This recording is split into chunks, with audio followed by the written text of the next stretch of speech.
पंढरपूर मंगळवेढा विधानसभा उमेदवारीसाठी रंगलाय कलगीतुरा। आमदार औताडे विरुद्ध परिचारक वादाची ठिणगी।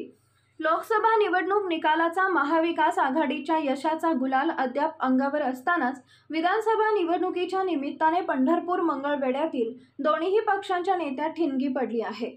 जिल्ह्यात इतर 10 विधानसभा मतदारसंघ आहेत, तिथंही असाच वाद सुरू होण्याचा धोका आहे।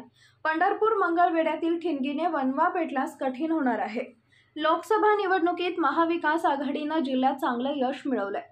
पश्चिम महाराष्ट्रात सोलापूर जिल्ह्याने माढा व सोलापूर लोकसभा मतदारसंघात राष्ट्रवादीत काँग्रेस शरदचंद्र पवार गट व काँग्रेस देशाच्या दोन्ही जागा जिंकून दिल्या आहेत।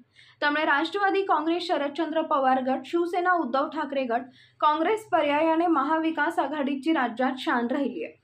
महायुतीच्या या यशामुळे आगामी विधानसभा निवडणुकीत 11 विधानसभा मतदारसंघातील यशाचे आराखडे बांधणं सुरू आलेले असतानाच महायुतीतील भाजप पक्षातील गटातील पंढरपूर मंगळवेढा नेत्यात जोरदार वादाची ठिणगी पडली आहे। लोकसभा निवडणुकीत विद्यमान आमदार समाधान औताडे यांनी आपल्या पक्षाचे भाजप उमेदवाराचं काम केलं आहे, तरीही आमच्या आमदारांवर आरोप होत असल्यास आम्ही सहन करणार नाही, असा इशारा औताडे गटाचे कार्यकर्ते यांनी दिला आहे। ते म्हणाले, भाजपचे आमचे नेते समाधान औताडे यांच्यावर विनाकारण आरोप करत आहेत। ते येथील आमदार आहेत, त्यामुळे महायुतीत त्यांच्या उमेदवारीचा दावा आहे। भाजप नेते व उपमुख्यमंत्री देवेंद्र फडणवीस यांनी मान्य केले होते, तरी हा वाद कशासाठी? देवेंद्र फडणवीस यांनी आपल्या पक्षातील नेत्यांना समज द्यावी।